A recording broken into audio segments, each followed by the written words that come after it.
প্রবাসীরা অনেকে একটা কাজ করে, বিশেষ করে মিডল ইস্টে যারা থাকে, অনেক প্রবাসীরা কোরবানিদের দিন নিজেরা একটা ছাগল জবাই করে। তো রুমে 5 জন থাকে, এখন 5 জন মিলে একটা ছাগল জবাই করলে ওই ছাগলের টাকা তারা ভাগ করে। এই যে এক ছাগলে কয়জন শরীক হতে পারবে, কয়জন কোরবানি দিতে পারবে? একজন।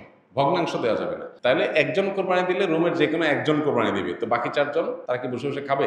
গোশত তো সবাই খাবে।